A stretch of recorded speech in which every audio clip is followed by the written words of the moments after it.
Stage ઉપર આમ આદમી પાર્ટીના પંચમહાલના ઘોગંબાના આ વિસ્તારના જે પણ કાર્યકર્તાઓ છે જેને ખૂબ સુંદર આયોજન કર્યું છે એ એટલા માટે કારણ કે વર્તમાન આ જે પંચમહાલની ભૂમિ છે એ પંચમહાલની ભૂમિ જોવા જઈએ તો ક્યાંક ને ક્યાંક ત્રાહિમામ છે અને ત્રાહિમામ છે વર્તમાન પંચમહાલના ઘોગંબાના ગોધરાના આપણા આજુબાજુના જે જનપ્રતિનિધિઓ છે એ જનપ્રતિનિધિઓ જેને ભ્રષ્ટાચારમાં માજા મૂકી છે અને હમણાં જ કહી શકાય કે અહીંયા જે આવતા હતા ત્યારે ઘણું બધું લાંબુ લિસ્ટ એ આઈના આગેવાનોએ અમને આપ્યું. આ આગેવાનોએ જે વાત મૂકી કે ભાઈ દુધાપુરા ગામની અંદર જે લાઇમસ્ટોન છે એ લાઇમસ્ટોન માં લીઝ ની ક્યાંક ને ક્યાંક પરવાનગી લઈ આ જમીનની અંદર જે કિંમતી જે કહી શકાય કે જે સંપદા આવેલી છે એ સંપદા ઉપર અહીંના જનપ્રતિનિધિનો દોડો છે અને અહીંના જે જનપ્રતિનિધિ છે એ જનપ્રતિનિધિ સામે જો કોઈ અવાજ ઉઠાવે તો એને ક્યાંક ને ક્યાંક દબાવવામાં ક્યાંક ને ક્યાંક એની પર ખોટા કેસ કરવામાં હમણાં જ રીંછવાડી ખાતે કહી શકાય કે જે દબાણની ઘટના બની તો ખોટી રીતે હેરાન પરેશાન કરવા કિન્નાખોરી રાખવી અને એ કિન્નાખોરી રાખી ક્યાંક ને ક્યાંક પ્રતાડિત કરવામાં આવે છે. આ વાત સાચી છે કે ખોટી? સાચી છે ને? આમાં કઈ ખોટું નથી ને? અને અહીંના જે જનપ્રતિનિધિ આ વિસ્તારના જે જનપ્રતિનિધિ છે એના પેટ્રોલ પંપો ચાલે, દારૂના સ્ટેન્ડ ચાલે, આ બાજુની જ બોર્ડર માંથી દારૂનું એન્ટ્રી પોઈન્ટ છે ને, દેશી દારૂઓના અડ્ડા ચાલે. અહીંયા પોલીસ સ્ટેશન ની પાછળ એ દેશી દારૂ મળે, એ ઇંગ્લિશ દારૂ માગો એટલો મળે, આ રોડ ઉપર નીકળેલો માગો એટલો દેશી દારૂ ઇંગ્લિશ દારૂ મળે. પણ જો આઈના ખેડૂતો એ ખાતરની માંગણી કરે તો એ ખાતર ન મળે પણ ગલીએ ગલીએ દારૂ મળે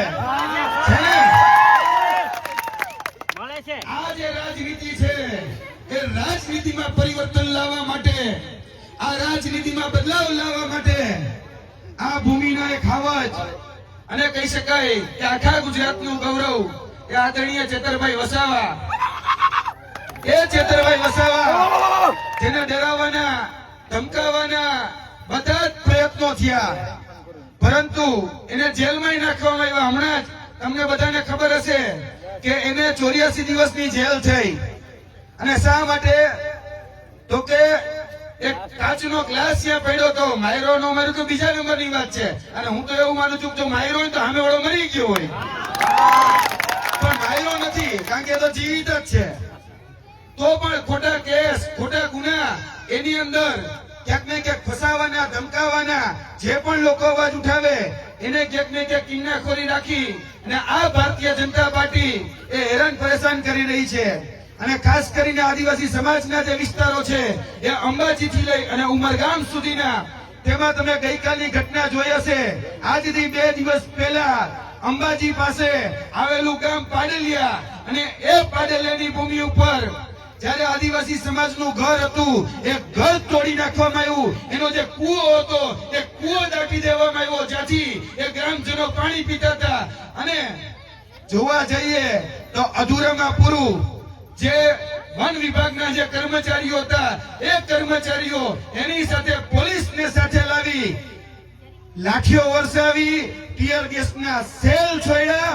તેની સાથે સાથે જે રીતે અંગ્રેજોના જનરલ ડાયરે કહી શકાય કે આપણા ખેડૂતો ઉપર જે રીતે ગોળીઓ વીંધી હતી એ જ રીતે પાડલિયાની ભૂમિ ઉપર અમે ગ્રામજનો પાસેથી માહિતી લઈને આવ્યા છીએ કે 50 રાઉન્ડ ફાયરિંગ કરવામાં આવ્યું.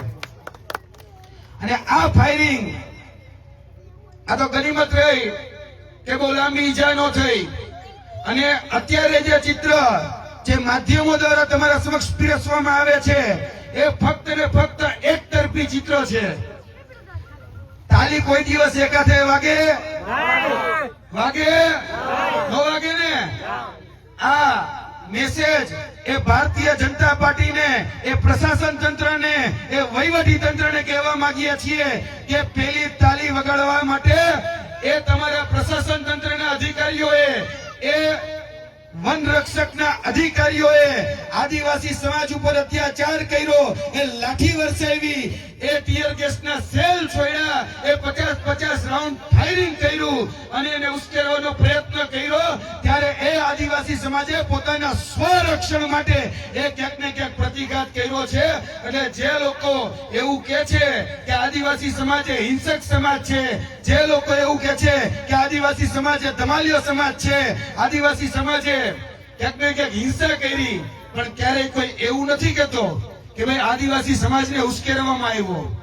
આ વિસ્તાર અંબાજીથી લઈ અને ઉમરગામ સુધીના વિસ્તારોની અંદર જે ખનીજ સંપદા આવેલી છે, આ ભૂમિના પેટાળની અંદર જે ખનીજો આવેલી છે, આ ખનીજ માફિયાઓ, આ ભારતીય જનતા પાર્ટીના નેતાઓ અને આ ઉદ્યોગપતિઓની સરકાર છે, એ ઉદ્યોગપતિઓ નો નજર એ તમારી આદિવાસી સમાજની આ જે વિસ્તારની ભૂમિ છે, એ ભૂમિ ઉપર રહેલો ડોળો ક્યાંક ને ક્યાંક જે અબજોપતિઓ, જે અત્યારે પૂંજીપતિની સરકાર છે, એ પૂંજીપતિના ઈશારે આ નેતાઓ કામ કરે છે.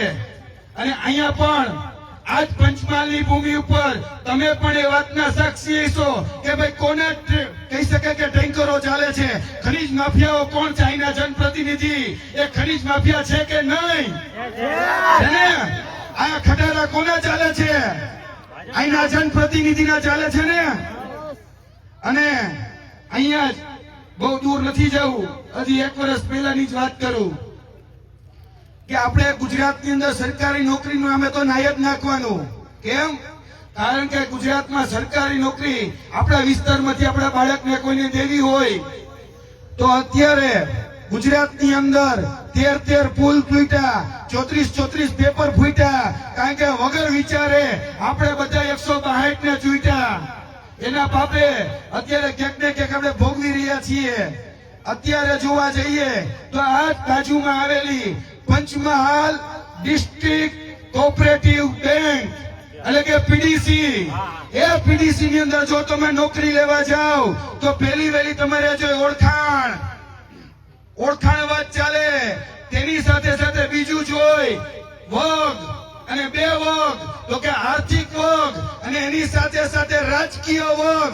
જો તમારી પાસે આર્થિક વગ હોય, જો તમારી પાસે રાજકીય વગ હોય તો જ તમને આ પીડીસી ની અંદર નોકરી મળે કે નહીં? તો જ મળે ને. બાકી તમારી લાયકાત હોય, તમે ગમે એટલું ભણ્યા હોય કે તમારા બાળકો ગમે એટલું ભણ્યા હોય તો એને નોકરી ન મળે.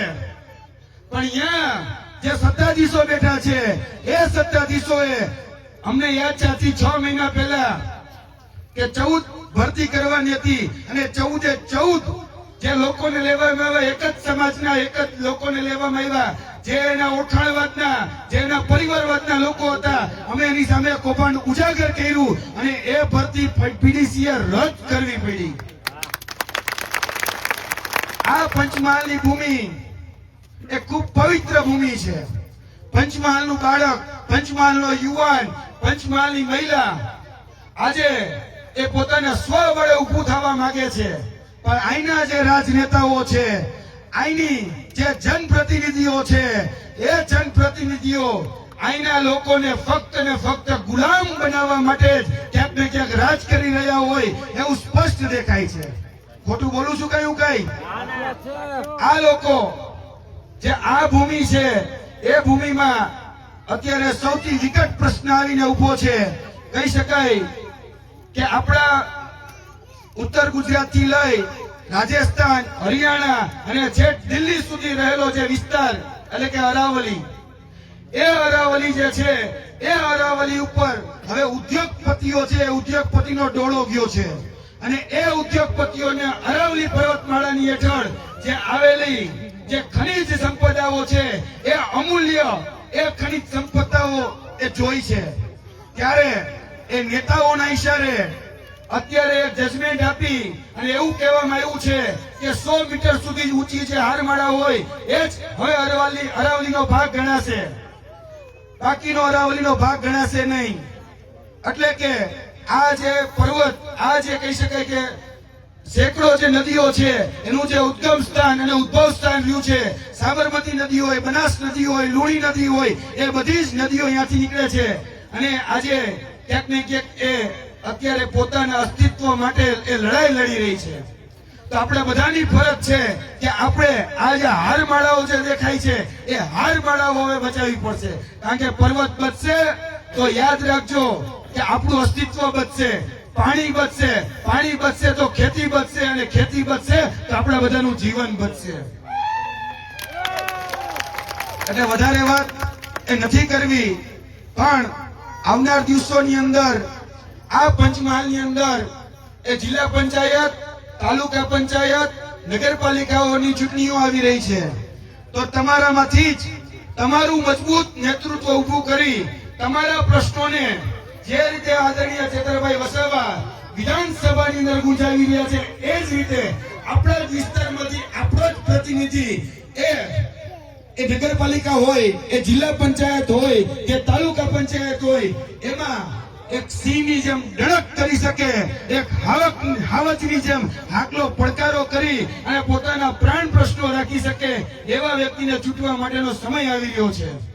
તો હવે ભૂલાય નહીં, કારણ કે આવનાર દિવસોની અંદર એ નગરપાલિકા, જિલ્લા પંચાયત, તાલુકા પંચાયતની મહત્વની ચૂંટણીઓ આવવાની છે. આ વિસ્તારના પ્રાણ પ્રશ્નોને યાદ રાખજો. આ પંચમહાલની ભૂમિ છે અને આ પંચમહાલના વર્તમાન જે કહી શકાય, વર્તમાન જે પરિસ્થિતિ છે પંચમહાલની, એમાં 50% શિક્ષકોની ઘટ છે. આ પંચમહાલની ભૂમિ ઉપર 50% તલાટીઓની ઘટ છે. ગામમાં જાય તો તલાટી નથી, કચેરીઓમાં જાય તો ક્લાર્ક નથી. આજે ગામમાં કહી શકાય કે દવાખાના છે પણ ડાક્ટર નથી, સ્કૂલ છે પણ જર્જરિત છે, શાળામાં એ શિક્ષકો નથી. આ પંચમહાલની હાલત છે અને આ હાલત એ તમારા જનપ્રતિનિધિ, તમારા નેતાઓના કારણે છે.